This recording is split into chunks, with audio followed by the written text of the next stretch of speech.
ସୁସ୍ଥ ରହିବାର ଘରୋଇ ଟିପ୍ସ ଆସନ୍ତୁ ଜାଣିବା।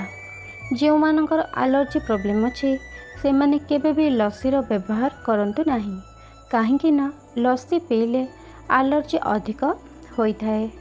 ଖାଦ୍ୟ ଖାଇସାରିବା ପରେ ଗୋଟେ ଲବଙ୍ଗ ଖାଇଲେ ଆଉ ଅମ୍ଳତାର ଅସୁବିଧା ହୋଇନଥାଏ।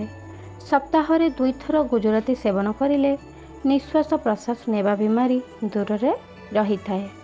ମେଥି ଦାନା ଭିଜେଇକି ବ୍ୟବହାର କଲେ ସୁଗାର ଧୀରେ ଧୀରେ ମୂଳରୁ ଖତମ ହୋଇଯାଇଥାଏ। ଅଧିକ ତେଲ ଜିନିଷ ବ୍ୟବହାର କରନ୍ତୁ ନାହିଁ, ଏଥିରେ ଗଳା ଇନଫେକ୍ସନ୍ ହୋଇଯାଇଥାଏ। ଖାଦ୍ୟ ଖାଇସାରିବା ପରେ ଟିକିଏ ଜୁଆଣି ପାଣି ସହିତ ଖାଆନ୍ତୁ, ମୋଟାପା ଦୂର ହୋଇଯାଏ। ପୁଦିନାର ବ୍ୟବହାର କଲେ ଛାତି ପୋଡ଼ା ଦୂର ହୋଇଯାଇଥାଏ ଏବଂ ପେଟକୁ ଥଣ୍ଡା ମିଳିଥାଏ।